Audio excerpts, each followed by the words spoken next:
નમસ્તે વિદ્યાર્થી મિત્રો, આજે વાત કરીશું પ્રથમ પરીક્ષા પેપર સોલ્યુશન 2025 ધોરણ 9 અને વિષય સામાજિક વિજ્ઞાનના સંપૂર્ણ 50 ગુણના 100% પેપર સોલ્યુશન મેળવીશું। એ પહેલાં ચેનલની અંદર પ્રથમ વખત આવ્યા છો તો વિદ્યાર્થી મિત્રો ચેનલને ખાસ સબસ્ક્રાઈબ કરી દેવી। વિદ્યાર્થી મિત્રો, ધોરણ 9 અને વિષય સામાજિક વિજ્ઞાનના પ્રથમ સામયિક પરીક્ષાના મોડેલ પેપરની વાત કરીએ તો વિભાગે 15 ગુણનો રહેશે। નીચે આપેલા પ્રશ્નોના માગ્યા મુજબ જવાબ લખવાના રહેશે। દરેકનો 1 ગુણ તમને મળવાપાત્ર થશે। નીચે આપેલા પ્રશ્નોના સાચો વિકલ્પ પસંદ કરીને જવાબ લખો। ભારતમાં જાહેર બાંધકામ ખાતાની સ્થાપના કોના સમયમાં થઈ? તો જવાબ આવશે બી, ડેલહાઉસીના। પ્રશ્ન નંબર 2, બંગાળના ભાગલાના અમલનો દિવસ કયા દિન તરીકે ઓળખવામાં આવે છે? તો રાષ્ટ્રીય શોક દિન। કોના મતે રાજનીતિના માર્ગદર્શક સિદ્ધાંતો એ દેશના પાયારૂપ સિદ્ધાંતો છે? તો ડૉક્ટર બાબા સાહેબ આંબેડકર। પ્રશ્ન નંબર 4, નીચેનામાંથી કયું વિધાન ખોટું છે? તો એ શોધવાનું છે। તો સી, ધ્રુવી, ટંગસ્ટન, મેંગેનીઝ અને ક્રોમિયમ વગેરે અધાતુ છે તે ખોટું છે। ખાલી જગ્યા પૂરો તો ડેલહાઉસી સામ્રાજ્યવાદીની સાથે ખાલી જગ્યા હતો તો સુધારાવાદી આવશે। પ્રશ્ન નંબર 6, ઓસ્ટ્રેલિયાના રાજકુમાર અને તેની પત્નીને બ્લેક હેન્ડ નામની ખાલી જગ્યાની ઉગ્રવાદી સંસ્થાના સભ્ય ગોળી મારીને હત્યા કરી તો સર્બિયા દેશની હતી। ખાલી જગ્યા બનાવવાના કારણે ગાંધીજીએ અસહકારનું આંદોલન મોકૂફ રાખ્યું તો ચોરાચોરી, જે પોલીસ સ્ટેશનની અંદર પોલીસને પૂરીને સળગાવી હતી। કાવેરી નદી પશ્ચિમ ઘાટની બ્રહ્મગીરી પર્વતમાળામાંથી નીકળે છે। ખરા ખોટાની વાત કરીશું તો પ્રથમ વિશ્વયુદ્ધના અંતે બર્લિન શાંતિ પ્રક્રિયાની વર્સેલ્સની સંધિ જે છે તે મિત્રો કરવામાં આવી તો ખોટું। કેટલાક લેખકો લોર્ડ કર્ઝનને મુસ્લિમ કોમવાદનો પિતા કહે છે તો ખોટું। ઘાઘરા, ગંડક અને કોસીના મૂળ ભૂતાનમાં છે તો એ પણ ખોટું છે। જોડકા જોડવાના રહેશે તો પ્લાસીનું યુદ્ધ તો સાચો જવાબ આવશે સી, 1757। દ્વિતીય વિશ્વયુદ્ધ તો ઈસવીસન 1939। ભારતનું સ્થાન, ભારત દક્ષિણ એશિયાની મધ્યમાં હિન્દ મહાસાગરના શીર્ષ કેન્દ્રીય સ્થાને આવેલો છે। જમીન નિર્માણની પ્રક્રિયા, તાપમાનના મોટા ફેરફારો, વરસાદ, હિમ, હવા, વનસ્પતિ, જીવજંતુઓ વગેરે પરિબળોની અસરથી ખડકોનું ખવાણ થાય છે અને તેનાથી ખડકોની ઉપરની સપાટીનો ભૂકો બની ભૂમિ આવરણ રચાય છે। તેમાં ખડકોના ટુકડા, કાંકરા, માટી, રજ વગેરે હોય છે જેને રેગોલિથ કહેવાય છે। તેમાં જૈવિક દ્રવ્યો, હવા અને પાણી ભળીને જમીન બને છે। વિભાગ બી, દરેકના 2 ગુણ રહેશે। કારણ આપો, પ્રથમ વિશ્વયુદ્ધ પછી રાષ્ટ્રસંઘની સ્થાપના કરવામાં આવી તો પ્રથમ વિશ્વયુદ્ધની પારવાર જાનહાનિ થઈ હતી અને અબજો રૂપિયાની સંપત્તિ નાશ પામી। વિશ્વયુદ્ધની આ ભયાનકતાએ વિશ્વના દેશોને વિશ્વ શાંતિની અનિવાર્યતા સમજાઈ। ફરીથી આવો વિશ્વ વિચાર્યું એટલે કે વિશ્વયુદ્ધ ન થાય તેના માટે વિશ્વના દેશોમાં જાગૃતિ, શાંતિ રાખવા, પરસ્પર મતભેદો અને ઝઘડાઓનો વાટોઘાટો કે લવાદી દ્વારા શાંતિ ઉકેલાય તથા આંતરરાષ્ટ્રીય સહકાર વધારવા એક આંતરરાષ્ટ્રીય સંસ્થાની ખાસ જરૂર જણાય। આથી વિશ્વયુદ્ધના અંતે પેરિસની અંદર યોજાયેલી શાંતિ પરિષદે એપ્રિલ 1919માં કરેલી જોગવાઈ અનુસાર 10 જાન્યુઆરી 1920ના રોજ રાષ્ટ્રસંઘ એટલે કે લીગ ઓફ નેશન્સની સ્થાપના કરવામાં આવી। ચિત્ર ઓળખો અને તેની માહિતી આપો તો આ ચિત્ર શાનું છે? તો યુએન એટલે કે યુનાઇટેડ નેશન્સ સંયુક્ત રાષ્ટ્રનો લોગો છે। સંયુક્ત રાષ્ટ્ર એક આંતરરાષ્ટ્રીય સંગઠન છે અને તેની સ્થાપના 1945ના બીજા વિશ્વયુદ્ધ પછી કરવામાં આવી હતી। તેનો મુખ્ય હેતુ વિશ્વમાં શાંતિ અને સુરક્ષા જાળવવાનો, રાષ્ટ્ર અને મૈત્રીપૂર્ણ સંબંધો વિકસાવવાનો અને આંતરરાષ્ટ્રીય સમસ્યાઓનું નિરાકરણ લાવવાનો હતો।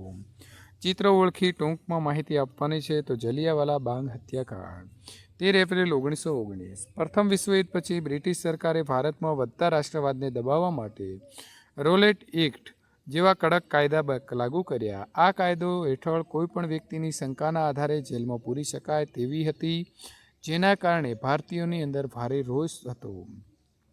આ કાયદાના વિરોધ કરવા માટે 13 એપ્રિલ 1919ના રોજ પંજાબના અંદર આવેલા અમૃતસર ખાતે જલિયાવાલા બાગમાં હજારો લોકો એકઠા થયા। આ દિવસે પંજાબના પ્રખ્યાત તહેવાર વૈશાખી પણ હતો। બ્રિટિશ સૈન્યના વડા જનરલ ડાયરે બાગના એકમાત્ર પ્રવેશદ્વારને બંધ કરી દીધો અને નિર્દોષ લોકો ઉપર ગોળીબાર શરૂ કર્યો।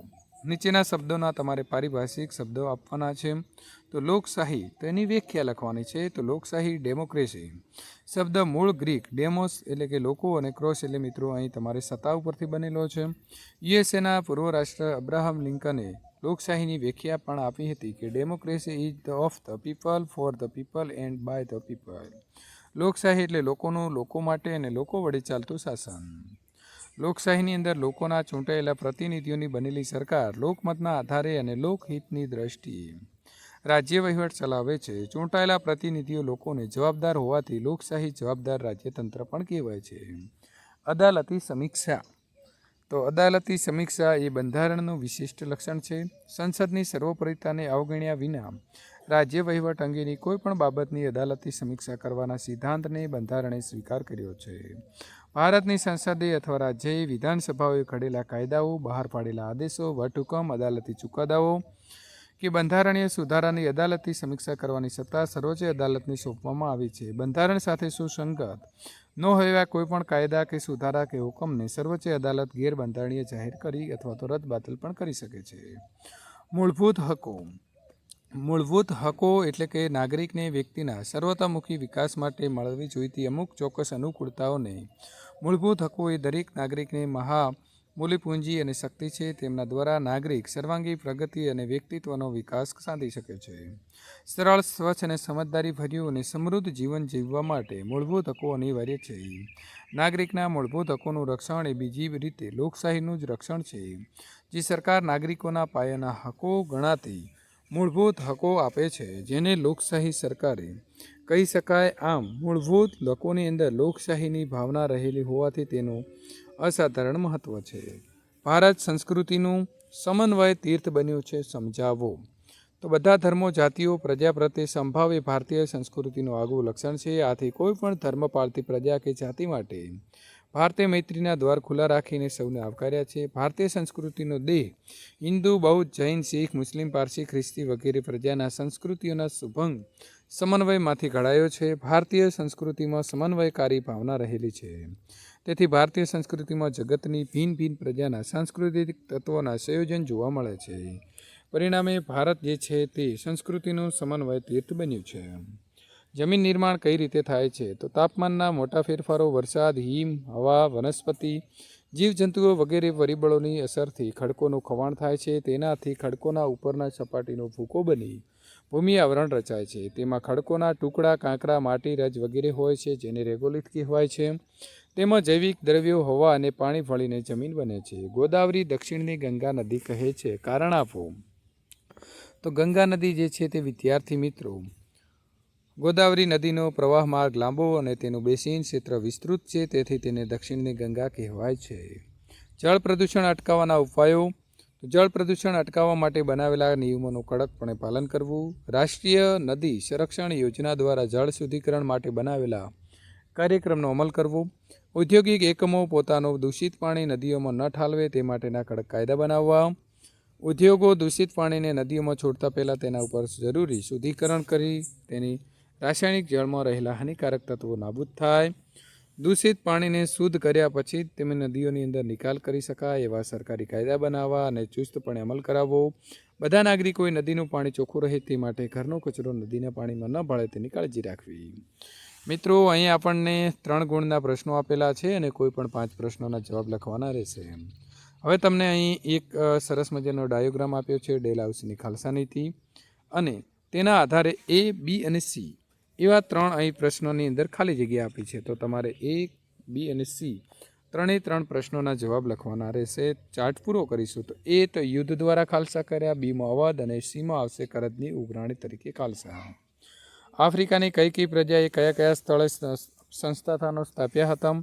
તો એનો જવાબ વિદ્યાર્થી મિત્રો તમે અહીંથી જોઈ અને લખી શકો છો. આપણે મોટા પ્રશ્નો છે તેની ચર્ચા કરીશું નહીં. એને સંપૂર્ણ ચર્ચા જોવા માટે અહીં આપેલી એન્ડ સ્ક્રીન ઉપર ક્લિક કરીને સોલ્યુશન મેળવી શકો છો. ટૂંક નોંધ લખો. સંયુક્ત રાષ્ટ્રોની સલામતી સમિતિ. ત્યારબાદ આગળ વાત કરીશું અસહકારના આંદોલનની રૂપરેખા. તો હકારાત્મક એટલે કે રચનાત્મક અને નિષેધાત્મક એટલે કે ખંડનાત્મક બંને પાસાઓ હતા. તે બંને પાસાઓના જવાબ તમારે આ પ્રકારે લખવાના રહેશે. વ્યાજબી નિયંત્રણો અને મર્યાદાઓ એટલે શું છે તેનો જવાબ લખીશું. સુએઝ નહેર શરૂ થવાથી ભારતને કયો લાભ થયો? નદી પ્રદૂષણ વિશેનો એક ફકરો આપ્યો છે. આ ફકરાનો આપણે સંપૂર્ણ વાંચી લેવાનો છે, અભ્યાસ કરીશું અને ત્યારબાદ અહીં 3 પ્રશ્નો પૂછેલા છે તે 3 પ્રશ્નોના જવાબ આપણે લખીશું. ત્યાર પછી ભારતના નકશાની અંદર તમારે અહીં આપેલી વિગતો દર્શાવવાની છે. તો ભારતનો નકશો લઈ તમારે રાતી જમીન દર્શાવવાની છે. કર્કવૃત ભારતના મધ્યમાંથી અને નદીઓમાં નર્મદા નદી દર્શાવવાની રહેશે. વિભાગ ડી 100 થી 200 શબ્દોનો સવિસ્તાર જવાબ લખો. દ્વિતીય વિશ્વયુદ્ધનો ઉદ્ભવ માટેના પરિબળો. તો પહેલું છે ઉગ્ર રાષ્ટ્રવાદ, જૂથબંધી. ત્રીજું છે લશ્કરવાદ અને ચોથું છે રાષ્ટ્રસંઘની નિષ્ફળતા. પાંચમું આવશે વર્સેલન્સની સંધિ. છેલ્લું આવશે 6 નંબરનું એડોલ્ફ હિટલરની સામ્રાજ્યવાદી મહત્વાકાંક્ષા. સાતમું છે જર્મનીના પોલેન્ડ પરનું આક્રમણ, જેને આપણે તાત્કાલિક કારણ કહીશું. બંધારણના વિશિષ્ટ લક્ષણોમાં દ્વિગૃહી સંસદીય પદ્ધતિનો તમારે જવાબ લખવાનો રહેશે. ત્યારબાદ સમવાય અને એકતંત્રી વ્યવસ્થા આવશે. ત્યાર પછી સ્વતંત્ર, નિષ્પક્ષ અને એકીકૃત ન્યાયતંત્ર આવશે. બંધારણમાં સુધારો, તો એનો જવાબ લખીશું. અદાલતી સમીક્ષા, તો એનો જવાબ લખીશું. ભારતની જમીનના પ્રકારો જણાવી તેને વિસ્તૃત માહિતી. ભારતના 6 પ્રકારો છે અને 6 પ્રકાર: કાંપની જમીન, કાળી જમીન. ત્યારબાદ 3 નંબર ઉપર છે રાતી જમીન. 4 નંબર આવશે પડખાઉ અથવા લેટેરાઇટ જમીન. નંબર 5 પર્વતીય જમીન. 6 રણ પ્રકારની જમીન. વિદ્યાર્થી મિત્રો, આ પ્રકારના પેપર સોલ્યુશન મેળવવા માટે ચેનલને ખાસ સબસ્ક્રાઇબ કરી દેવી.